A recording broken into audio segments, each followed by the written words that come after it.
In 1905, in the City of Lights, a spectacle drew millions. Paris, at the heart of the world's most powerful empires, offered its citizens a glimpse of lands far away, and the people who lived there. But this was no celebration of culture. It was a cage, a stage built for humiliation, where human beings were displayed like animals. This was the human zoo of Paris.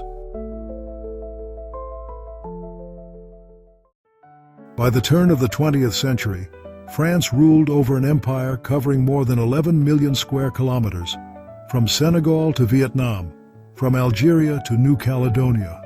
And with empire came an idea that Europeans were the pinnacle of civilization, and the rest of the world existed to be studied, ruled, and displayed. Human exhibitions had become popular entertainment across Europe.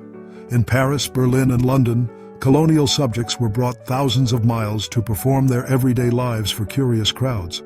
In the eyes of the public, this was education. In truth, it was dehumanization.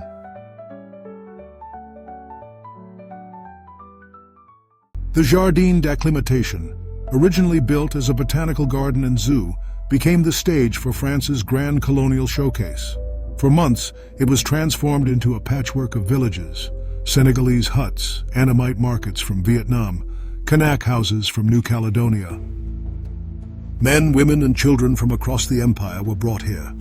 Some volunteered, lured by promises of pay and travel. Others had no real choice. Once in Paris, they were housed in cramped quarters, dressed in costumes chosen by organizers, and instructed to live out a script, cooking, dancing, weaving, on cue for hours each day.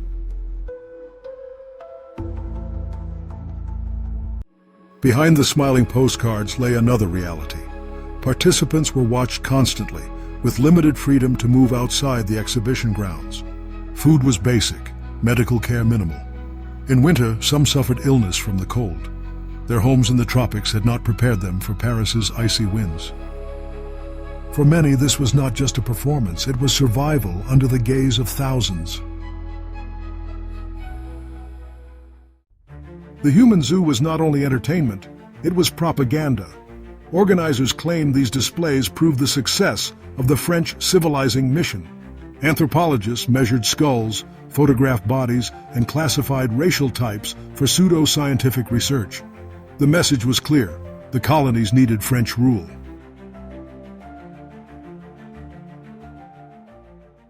Most participants' names are lost to history. We know little of what happened to them after they returned home, or if they returned at all.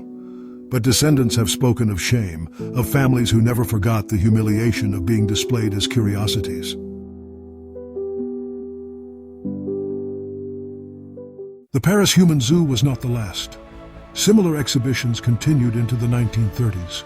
But after World War II and the horrors of Nazi racial ideology, public opinion began to shift.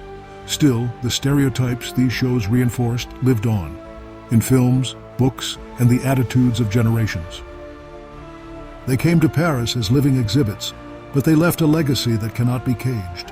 The human zoo was not a window to the world, it was a mirror, and what it reflected was the darkest side of those who built it.